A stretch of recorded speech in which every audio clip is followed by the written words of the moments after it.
Oi pessoal, tudo bem? Hoje eu vou contar para vocês como foi o GP de Mônaco de 1986 e no vídeo de hoje a gente vai tratar da corrida. E como vem acontecendo em vários GPs na temporada de 86, Mônaco não foi diferente, problemas na organização da corrida. Nada muito grave, o problema foi que de repente, durante o almoço do príncipe, ali por volta da tarde, do início da tarde, só lembrando, a largada em Mônaco é bem tarde nessa época, por volta das 3 da tarde, no horário local, isso para dar tempo do almoço do príncipe e para dar tempo também de todos os restaurantes locais faturarem bastante.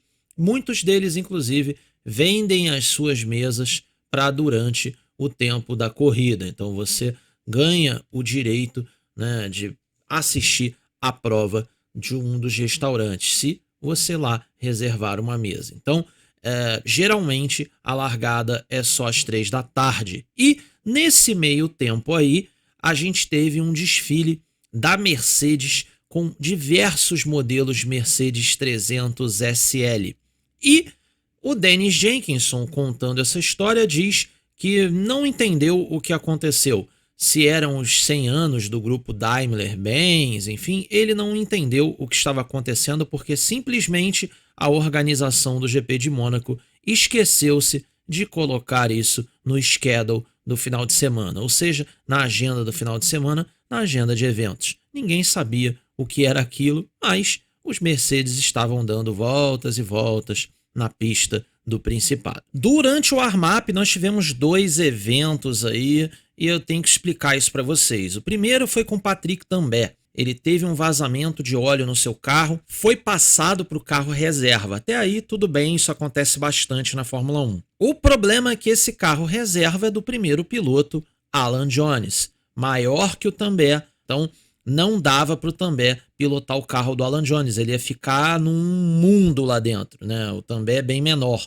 Conclusão da história, foi uma correria maluca dentro da Haas, né? Foi bem interessante porque o Tambay, ele parte para aquela primeira volta, né, para a formação no grid de largada, ou seja, aquele horário para sair dos boxes, ele parte nesse carro totalmente sem ergonomia, forma no grid, alinha no grid na posição correta, e aí no grid eles fizeram os trabalhos então de troca de banco, troca de pedais, enfim, fizeram esse trabalho no grid de largada segundo o Dennis Jenkinson, e era um trabalho de maluco, um frenesi completo dentro da Lola Haas. Foi a primeira vez que o motor Ford apresentou algum problema desde que ele chegou na Fórmula 1. Outro piloto que infelizmente teve problemas e fez um excelente qualifying foi Jacques Laffite. O Jacques Laffite, que largaria entre os 10 primeiros, também sofreu com vazamentos no seu carro. A Ligier, ao contrário da Lola Haas, não conseguiu trocar o Laffite a tempo e o Laffite teve de largar do fundo do grid. E olha que o Laffite tinha o carro reserva configurado para ele. E mesmo assim, a Ligier não conseguiu fazer isso a tempo. A gente chega a ver o Laffite no grid, na posição correta, o fiscal dá a bandeira, né, para que eles partam para a volta de formação e o Laffite não sai. Como ele não sai, ele tem que largar da última posição. Na largada, o Dennis Jenkinson esperando um bote do Nigel Mansell para cima do Prost. Ele diz isso no seu texto, porém, quem tomou o bote foi o próprio Nigel Mansell, tomou o bote de Ayrton Senna. O Senna toma a segunda posição já na largada e o Prost, inclusive, faz uma largada bem tranquila. Prost que, segundo Dennis Jenkinson, andava tranquilamente no Principado todo o final de semana. Era incrível a velocidade que os McLaren tinham de saída de curva, né? É o que ele diz bem no seu texto, né? As McLarens com menos potência do que Honda e Renault, porém, né, uma potência que chega no chão, ou seja, uma potência, vamos dizer assim, mais controlável. E isso funciona muito bem no Principado de Mônaco. Ou seja, o Dennis querendo dizer que os carros da McLaren tinham muito mais tração do que os seus adversários. E isso ajudava bastante o Prost tinha muita vantagem. Há quem diga que em Mônaco não dá para se ultrapassar, mas ninguém combinou isso com Keke Rosberg. Ele colocou do lado da Benetton ali na Mirabeau Baixa, já desceu a rua do lado, na freada, colocou por dentro, fez uma belíssima ultrapassagem, belíssima manobra de Keke Rosberg. Passadas as primeiras voltas, a gente teve um problema entre Alan Jones e Philippe Streiff. Eles se acharam, não chegaram necessariamente a ter danos nos seus carros, porém, os dois atravessaram e deixaram seus carros morrerem, deixaram os carros estolarem. O problema foi que o carro do Alan Jones não morreu na primeira manobra, no primeiro contato com o Philippe Streiff.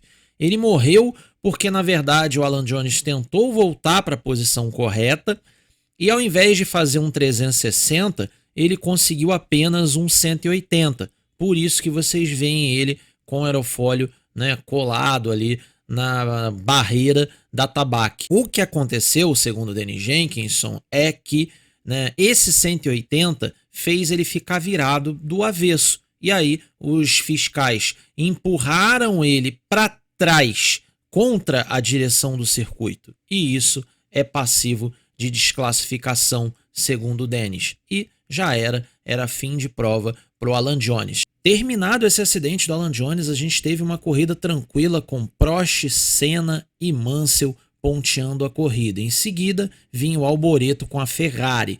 Isso se manteve até a volta 13, aonde o Laffite fez, na minha humilde opinião, uma das maiores ultrapassagens da história do GP de Mônaco. Eu não tenho nenhuma dúvida disso, pelo nível da dificuldade que foi essa ultrapassagem.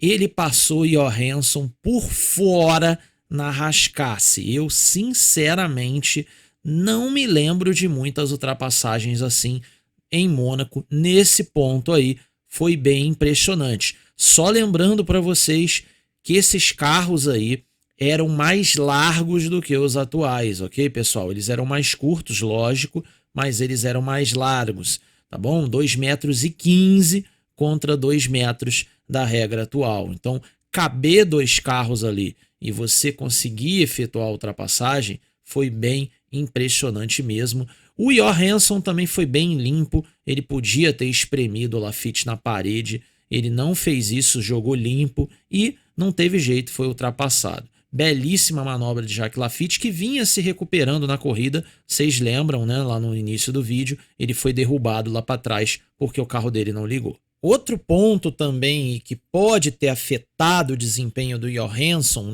tirando o foco dele da corrida, e isso é muito importante ser tratado nesse vídeo, é que o Johansson, meio que sem querer ou não, ele quase matou o Jean Sage da Renault. Sim, o Jean Sage, que era team principal da antiga RG Renault, agora trabalhando apenas na Renault Sport, por causa da divisão de motores e fornecimento de Lotus, Ligier e Tyrrell, o Jean Sage foi atropelado pelo Johansson, pela Ferrari do Johansson, ali nos boxes de Mônaco, no sábado à tarde. E o Jean Sage bateu a cabeça na queda no chão e ficou em coma até o domingo. Porém, eu não sei dizer a vocês, ok, qual o horário exatamente que o Jean Sage acordou. Então, eu não sei dizer a vocês o quanto isso afetou o desempenho do Johansson. Só posso dizer a vocês, isso é dito pelo Bob Harrap na Grand Prix International, que o piloto ficou sim bem afetado por tudo o que aconteceu. Todo mundo morrendo de preocupação com o Jean Sage, principalmente o Johansson, porque é um acidente, ninguém quer atropelar ninguém. O Bob Harrap da Grand Prix International ainda deixa claro que esse acidente não foi culpa do Johansson.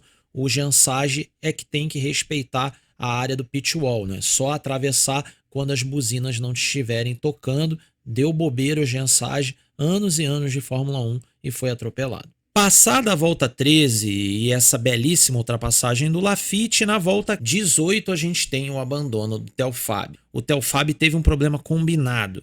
Ele teve um problema de bomba de combustível e também problema nos freios. Somando isso tudo, era impossível de o piloto continuar na corrida, era uma das Benettons fora da prova. Na volta 16 foi a vez de Keke Rosberg fazer uma belíssima ultrapassagem para cima de Michele Alboreto da Ferrari. O Rosberg já vinha na caça do Alboreto há várias e várias voltas e na volta 16 ele consegue embutir na traseira da Ferrari, pegar o vácuo e efetuar a ultrapassagem na freada da Thunderbolt. Belíssima manobra de Keke Rosberg. E essa manobra do Rosberg provou que a modificação que o circuito sofreu foi um sucesso. Aí vocês devem estar pensando baseado no vídeo anterior. Mas Felipe, a modificação não foi só na Novochicane lá, né, na saída do túnel? Não, pessoal. Esse ano de 86, o circuito de Mônaco também sofreu uma modificação na curva Anthony Nogues, né? Ali tinha um meio fio, eles trouxeram isso um pouco mais para a esquerda, era uma curva de primeira marcha, passou a ser uma curva então de segunda marcha. Então eles mexeram naquela parte ali, aquilo ali ficou um pouco mais aberto e os carros estavam chegando na reta dos boxes, nas armadilhas de velocidade, com velocidades maiores porque eles estavam fazendo essa curva em segunda marcha alta, enquanto antes eles faziam em primeira alta, às vezes segunda baixa. Então a curva ficou mais veloz, tanto é que os tempos em Mônaco modificaram-se sim, ficaram mais lentos, mas não tanto quanto o esperado. A chicane do Porto tornou a pista mais lenta, mas a Anthony Nogues tornou a pista mais rápida. Então, nessa coisa do tira aqui e puxa ali, a volta ficou meio parecida. Como o circuito sofreu essas duas modificações, eles tiveram que alterar também as questões de recorde de volta, tá bom, pessoal? Então, tudo o que vocês virem aqui no ano de 1986, né, as voltas mais rápidas serão consideradas recordes, tanto em classificação quanto em corrida. A corrida volta a ficar sem muitos acontecimentos até a volta 32, quando Hélio De Angelis abandona com problemas no motor BMW. Ele perde toda a pressão de turbo e abandona a prova. Não tinha o que fazer, né? Era mais um abandono aí da Brabham e a última corrida de Hélio De Angelis na Fórmula 1. O Mansell faz a parada dele de boxe e enquanto isso o Rosberg e o Senna numa disputa muito forte pela segunda posição. O Rosberg rendendo super bem nesse momento da corrida e o Senna já com vários problemas. O Senna tinha problemas nos freios e ele diz ao Bob Harrap da Grand Prix International que ele tinha problemas de potência no motor Renault. O motor Renault dele não vinha muito saudável não e lutando contra McLarens que estavam com muita velocidade de saída de curva. Então o Ayrton passando aí por extremas dificuldades. A McLaren vendo que o Rosberg não ia conseguir fazer a ultrapassagem no Senna, já tenta aí o undercut e essa parada não foi muito boa não. 13 segundos quase de pit stop, foi uma eternidade. McLaren não trabalhou bem não. E aí na volta 39 foi a vez do segundo Brabham ficar pelo caminho. Era o Patrese com problemas na bomba de combustível. Ele ia ficar um bom tempo parado, tomar várias voltas, ele ia retornar ainda para essa corrida e ele vai quebrar de vez mais à frente. A McLaren derrubou demais o Keke Rosberg nessa parada ruim, ele volta atrás do Alboreto e isso não impede ele de fazer mais uma vez a ultrapassagem em cima do italiano, praticamente replay da primeira manobra. E aí foi a vez do líder Prost fazer a parada, a TV não colocou esse tempo na tela, como foi no caso do Rosberg, mas eu calculei aqui no editor de vídeo, a TV conseguiu pegar a parada completa, a gente ainda vê o carro do Prost em movimento até a parada e o tempo total foi de 10 segundos cravados. Feita a parada, o Prost volta para a prova atrás do Senna. E aí é aquela história, pessoal. O Prost vem num ritmo fortíssimo, mas o Senna não ia entregar fácil não. Chegaram a ficar lado a lado na freada da Thunderbolt. O Senna por dentro freia para lá do Deus me livre e segura a primeira posição. O Senna nessa história, ele comete um erro de estratégia. Como assim erro de estratégia? O Rosberg parou antes. O Senna diz na imprensa internacional que esperava que o Rosberg chegasse no Prost e daí, né, surgisse alguma coisa para ele. E na imprensa brasileira ele já conta uma história parecida, porém com coisas a mais. Como assim a mais? No final do vídeo vocês vão ver, eu vou tocar nesse assunto de novo. O Senna diz, no jornal o Globo, que ele segura o Prost essas voltas de propósito e vinha num ritmo mais fraco igualmente de propósito, para que o Rosberg chegasse no Prost e as McLarens disputassem a ponta e daí pudesse surgir um acidente. Só que, na minha opinião, o Senna errou na estratégia fazendo isso. Por que ele erra fazendo isso? Porque ele faz o undercut do Rosberg funcionar. E ele não tinha nenhuma garantia de que o Rosberg na frente dele ia atacar o Prost. E foi exatamente o que não aconteceu. Ou seja, o Rosberg consegue sim a posição do Senna e não ataca o francês. Ele diz que a diferença já era de quase 11 segundos. Quando o Senna para, ele volta na frente do Senna e que ele já não tinha muito ímpeto mais para atacar o francês. Enfim, complicado o Senna tentando juntar as McLarens e a estratégia dele, na minha opinião, não foi muito inteligente não. O Rosberg parando, o ideal era o Senna parar já na volta seguinte e responder à parada do Rosberg. E como o Rosberg teve um pit stop meio caótico, o Ayrton com certeza ia se aproveitar disso e voltar na segunda posição e defender ela até o final, mas, enfim, eu acho que o Ayrton errou na estratégia. E quando eu digo Ayrton, é bom deixar bem claro, a Ayrton, não é a Lotus, tá bom, pessoal? A Lotus geralmente ficava pronta na janela e quem escolhia a hora de parar era o Ayrton, isso em diversas corridas dos anos 80. Ele tinha esse domínio, muitas vezes ele acertou, na minha opinião, em Mônaco 86 ele errou. O Laffite, que tinha aparecido lá no comecinho da corrida, volta a ser um personagem, brigando aí com Nelson Piquet pela 6ª posição. Os dois em corrida de recuperação e se encontraram aí nesse momento da prova. Piquet que sofreu o final de semana todo com problemas no motor Honda e na corrida não foi muito diferente não. Como vocês podem ver, o Piquet nada pode fazer e o Laffite consegue ganhar a posição. Não tem o que o Nelson fazer e vem com problemas no carro. O Nelson aproveita para fazer uma parada de boxes porque ele tinha mais de 30 segundos de vantagem para o Martin Brundle, que era o 8º colocado. E nesse meio tempo o Patrese, que tinha retornado à corrida, quebra pela segunda vez. Na primeira, o Patrese teve um problema de bomba de combustível e agora, nessa segunda parada dele na corrida, ele teve problemas agora finalmente no motor BMW. E aí, na parte final da prova, a gente tinha uma disputa entre o Piquet e o Tambay pela 7ª posição. O Tambay vindo aí com Lola Haas Ford, né, trazendo esse carro para a 7ª posição, mas aí ele encontrou um Tyrrell pelo caminho.